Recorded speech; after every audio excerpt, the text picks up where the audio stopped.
Hello everyone, Radhe Krishna. कैसे हैं आप सब लोग। तो डियर फ्रेंड्स, आपका स्वागत है आपके अपने YouTube channel blogs by Priyanka and Bittu में। तो कैसे है मेरी प्यारी फैमिली, आई होप सब लोग ठीक ही होंगे।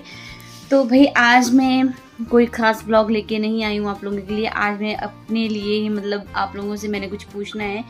तो भाई आप लोगों को पता है कि हमारे जो HPPSC के PGT के जो एग्ज़ाम है वो स्टार्ट हो गए हैं।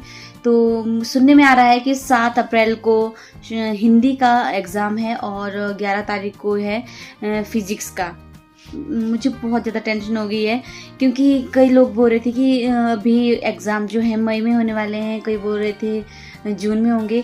तो जून में तो शायद ही मुश्किल ही होंगे क्योंकि उससे पहले ही एग्ज़ाम हो जाएंगे। लेकिन अब थोड़ा मुझे डर भी लग रहा है। तो हिंदी वाले कौन कौन है वो मुझे कमेंट करिएगा ज़रूर, क्योंकि मैंने देखा है, मैंने बहुत बार इसके लिए ब्लॉग बनाए हुए हैं कि मैंने आप लोगों से पूछा हुआ है कि कहीं कोई भी अगर आप लोगों को चीज़ मिलती है तो मुझे भी बताइए। कोई मतलब किस जैसे मेरा है पॉलिटिकल साइंस का, तो अगर आप लोगों को लगता है कि कब जैसे होगा एग्ज़ाम तो मुझे भी ज़रूर बताइएगा। बाकी HPPSC वालों को जो है कॉल करके भी हम लोगों ने पूछा, तो वो बोल रहे हैं कि अभी हिंदी और फिजिक्स का ही पेपर है। तो आज मैंने शायद देखी नहीं है कोई भी नोटिफिकेशन। अगर कोई ऐसी नोटिफिकेशन आ गई है या आने वाली है या किसी और ने कॉल किया हो जिनको बताया होगा कि पॉलिटिकल, इंग्लिश वगैरह, हिस्ट्री वगैरह का कब कब होगा, तो मुझे बता देना कमेंट करके ज़रूर। बाकी आप लोगों की तैयारी कैसी चली हुई है। आई होप आप लोगों की तैयारी बिल्कुल ठीक ही चली होगी। मेरी तैयारी भी बिल्कुल ठीक ठाक ही है। वैसे मैंने अब की बार काफ़ी तैयारी कर ली है, पर तैयारी के जितनी तैयारी हमें करनी चाहिए उतनी उससे 3 गुना ज़्यादा तैयारी हम लोगों को करनी पड़ती है किसी भी एग्ज़ाम के लिए। तो भाई बहुत ज़्यादा टेंशन हो गई है अब। वैसे मेरे फ्रेंड सर्कल में जो है मुझे बता रहे हैं कि हिंदी का एग्ज़ाम 7 अप्रैल को है। मैंने भी देखा था कुछ चैनल्स पर की और साइट पे भी देखा था कि बोलते हैं कि हिंदी का एग्ज़ाम 7 अप्रैल को होगा और 11 तारीख को फिजिक्स का। तो टेंशन तो होती है। लगभग 3-4 मतलब लगभग 5 सालों के बाद ये टेस्ट जो है निकाला हुआ है, और अगर हम लोगों से ये टेस्ट नहीं निकला तो भाई बड़ी बड़ी बेइज्जती हो जाएगी। डर लगता है। बेइज्जती की बात तो फिर भी क्या है, जितना हम पढ़ पाते हैं उससे कई गुना जो है, कई बार तो ऐसा भी आता है कि आउट ऑफ सिलेबस ही आ जाता है, हमें पता भी नहीं चलता है। तो बताना मुझे कमेंट करके कि कौन कौन जो है पॉलिटिकल वाले हैं, कौन कौन हिंदी वाले हैं, कौन कौन इंग्लिश वाले हैं। अगर कोई मेरे चैनल में है ऐसे, मुझे एक ने कमेंट करा था पीछे जैसे, तो उनको मैंने रिप्लाई भी दिया था, लेकिन फिर उसके बाद उनका कोई भी कमेंट नहीं आया। तो मैं भी वेट करती रहती हूँ। बाकी मैं सभी से ये बोलना चाहती हूँ कि दुआ कीजिए प्लीज़, हमारा जो टेस्ट है, जिन जिन लोगों ने टेस्ट भरे हुए हैं उनके टेस्ट बढ़िया हो जाएं। तो चलिए बाकी और कुछ गांव से रिलेटेड मैं आप लोगों के लिए ब्लॉग लेके आई हूँ, तो आप उसको भी देख सकते हैं। वैसे ब्लॉग बानू के पापा ने भी डाला हुआ है दिन को, लेकिन उसमें उतनी ज़्यादा परफॉर्मेंस नहीं मिली है। शायद मेरे जो सब्सक्राइबर हैं वो उनको उन्हीं के चैनल के ऊपर देखना पसंद करते हैं और मुझे मेरे ही चैनल पे।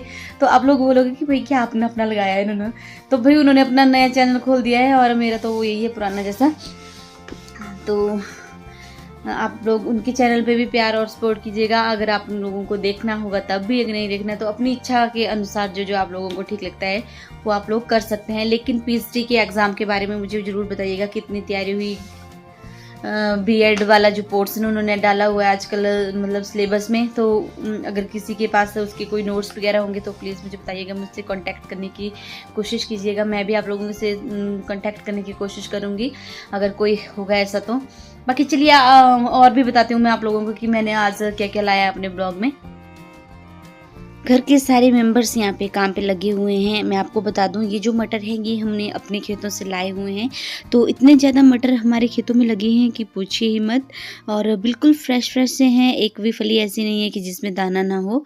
पूरा का पूरा छिलका जो है हरा भरा देखने को मिल रहा है आप लोगों को, बहुत ही अच्छे हैं। और शाम के टाइम हम लोग ऐसा करते हैं कि जैसे ही हमारा रोटी पानी का काम हो जाता है तो उसके बाद हम इनको मटर छीलने में लग जाते हैं, और बानू भी हमारा पूरा पूरा सहयोग दे रही है।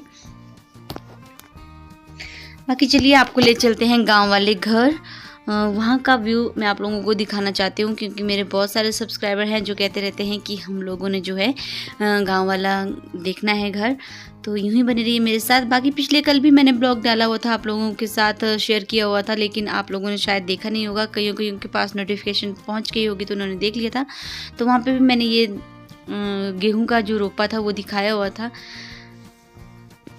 बाकी शाम के टाइम हम लोग जाते हैं आजकल गांव वाले घर, क्योंकि आप लोगों को पता है कि अब गेहूं का जो है थोड़े टाइम बाद कटाई का काम शुरू हो जाएगा।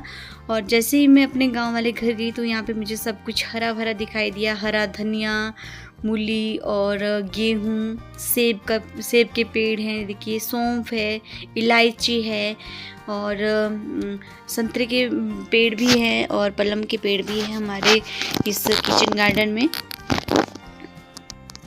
तो ये देखिए गेहूँ बहुत ही प्यारी सी लगती है, हरी भरी देखने में, देखिए बहुत ही एकदम मज़ा आता है। तो मैं और मम्मी जी और मंजू चले हुए हैं यहाँ पे, और खेतों से हम लोगों ने जो गेहूं के बीच जो घास होता है वो निकालना होता है। तो इसमें बहुत सावधानी से काम करना पड़ता है, क्योंकि फिर गेहूं जो है मतलब टूटनी नहीं चाहिए।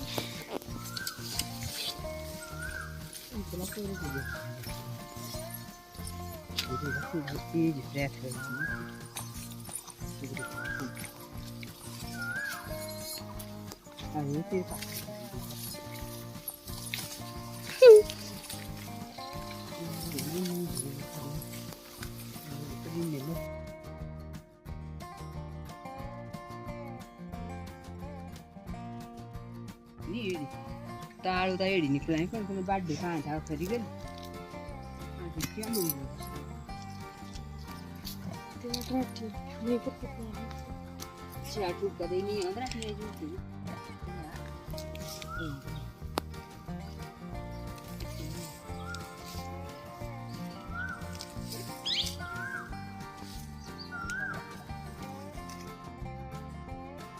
ये देखा ना आप लोगों ने किस तरह से खेतों में जाते हैं और किस तरह से गेहूं से घास निकालते हैं।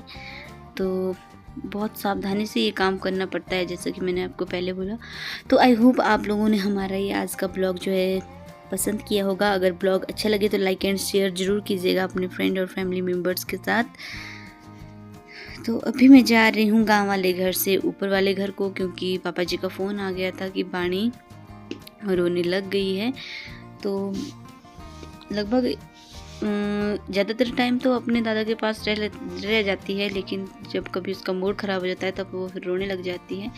तो यहाँ पे देखिए, यहाँ पे भी बहुत अच्छी गेहूँ हैं, साथ में अलसी हैं। तो चलिए अब चलते हैं अपने घर की ओर। बाकी मिलेंगे आपसे नेक्स्ट ब्लॉग में ही, तब तक के लिए आप अपना ध्यान रखिए, जहाँ भी रहिए सुरक्षित रहिए। Bye bye, take care.